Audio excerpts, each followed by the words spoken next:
Ասեմ, որ ազգային ժողովում շաբաթը իրոք բավականին հագեցած էր։ Սկսեցինք Զարուհի Պոստանջյանի արտահերթ հարցի քննարկումից, Արցախի ինքնորոշման ճանաչման առումով։ Պետք է նշեմ, որ հարցը բազմիցս արծարծվել է, հանրապետականը իր հստակ դիրքորոշումը բազմիցս հայտնել է այդ հարցի կապակցությամբ և Ժառանգություն խմբակցությունը նույն ձևով անընդհատ փորձում է հարցը շահարկել։ Մեզ համար անընդունելի է այն փաստը, որ պատվերով հայրենասիրություն են խաղում։ Մենք չենք ընդունում հարցի քննարկումը այս պարագայում, քանի որ դա ժամանակավրեպ է և որևէ առավելություն կողմերին դա չի բերի, բացի հակասությունների ավելացումից։ Կցանկանամ մի փոքր պատմական ակնարկ կատարել ժամանակին նույնպես ինքնորոշված տարբեր պետությունների, տարբեր հանրապետությունների մասով, որոնք այսօր բավականին մեծ ակտիվությամբ ամբողջ աշխարհում իրենց ներքին և արտաքին քաղաքականությունն են իրականացնում, նույնիսկ առանց ճանաչվածության։ Այդ առումով կփորձեմ հիշեցնել ձեզ այն հանգամանքը, որ Իսրայելն էլ արաբական երկրների կողմից չի ճանաչվել։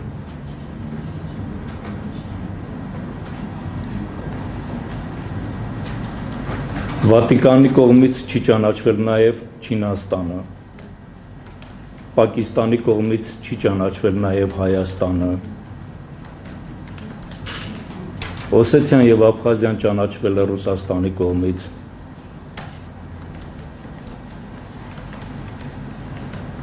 Մերձ Դնեստրովյան չի ճանաչվել, իր գործունեությունը իրականացնում է, Հյուսիսային Կիպրոսը ճանաչվել է միայն Թուրքիայի կողմից, ինչ է փոխվել դրանից, եթե Լեռնային Ղարաբաղն էլ այս պահին չի ճանաչված։ Իր է անկախ, ազատ, հռչակած Լեռնային Ղարաբաղը այսօր լուրջ քաղաքական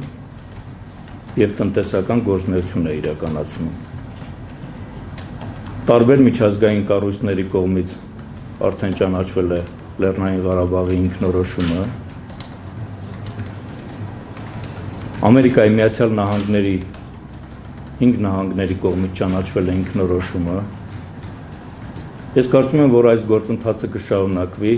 և մեզ համար ձեռնտու է և կհորդորեմ մեր գործընկերներին ընդդիմադիր նույնպես, որ իրենք հարցը անընդհատ շահարկելու փոխարեն Հայաստանի կողմից ճանաչվելու պահանջեն Ադրբեջանին առաջինը ճանաչելու Լեռնային Ղարաբաղի ինքնորոշման փաստը։ Այս դա կհամարեմ հայրենասիրություն և ոչ պատվիրված։ Վերջին իրադարձությունները կապված Լեռնային Ղարաբաղի տարածքում Ադրբեջանի կողմից խփված ուսումնական ուղղաթիռի հետ ես համարում եմ իրավիճակի լարման գործընթաց, իրավիճակի լարման նոր փուլ, դա հարված էր Մինսկի խմբի համանախագահների կողմից իրականացվող վերջին ամիսների քաղաքականությանը, եռանախագահող երկրների նախագահների հետ Հանրապետության նախագահ Սերժ Սարգսյանի և Ալիևի հանդիպումներին նույնպես մեծ հարված հասցրեց դա և համոզված եմ, որ իրոք այդ հանդիպումների ընթացքում հայկական կողմը բավականին լուրջ առաջընթաց արձանագրել էր, որը ձեռնտու չէր Ադրբեջանին, եւ լարվածության ուժեղացմամբ այդ տարածքում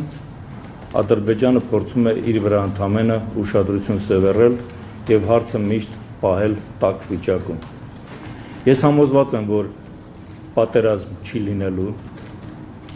Ես համոզված եմ, որ հայկական բանակը եւս մեկ անգամ ապացուցեց իր հզորությունը եւ փաստը, որ ադրբեջանական բանակը ոչինչ չի կարող անել մեր զինված ուժերի դեմ, մենք հզոր ենք եւ համոզված եմ, որ գալու է նաեւ շատ շուտ հատուցման պահը այս փաստի, որը գտնում եմ, որ կլինի ճիշտ ժամանակին եւ համարժեք, միգուցե նաեւ համարժեքից մի փոքր էլ ավելի։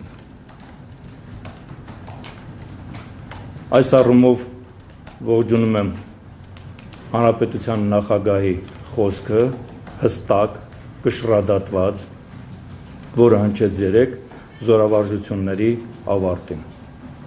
Նախագահի ելույթից հատկապես կցանկանամ առանձնացնել այն փաստը, որ հայկական զինված ուժերը երբևէ թույլ չեն տվել եւ թույլ չեն տա,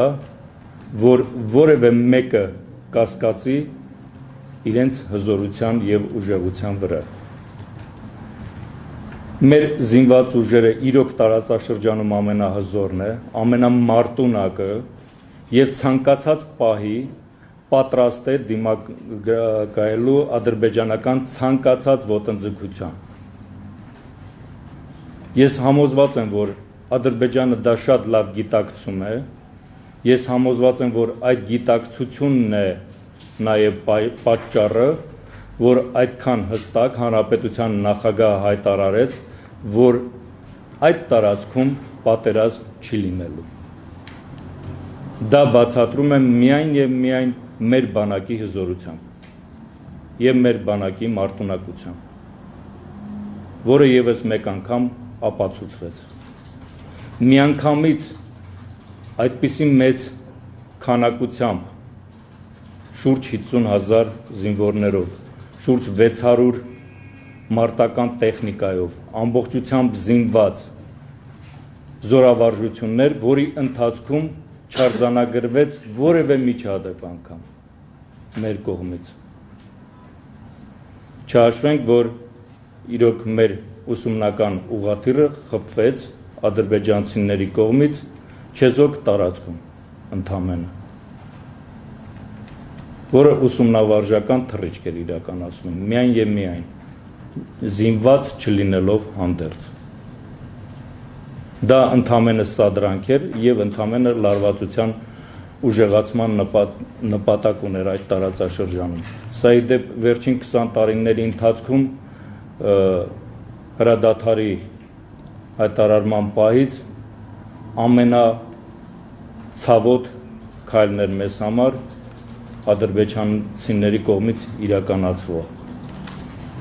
Եվ կարծում եմ, որ սա իր լուրջ հետևանքները ադրբեջանցիների համար անպայման կունենա եւ կգա նաեւ այդ հատուցման պահը։ Իհարկե ես ընդունում եմ այն արձագանքները, որ իրականացվեցին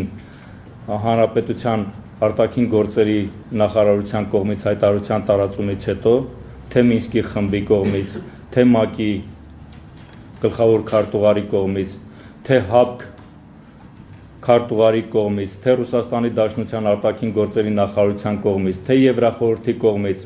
հարցը բազմիցս քննարկվել է եւ իր արձագանքը գտել է եւ համոզված եմ, որ իր հետևանքները անպայման նաեւ կունենա։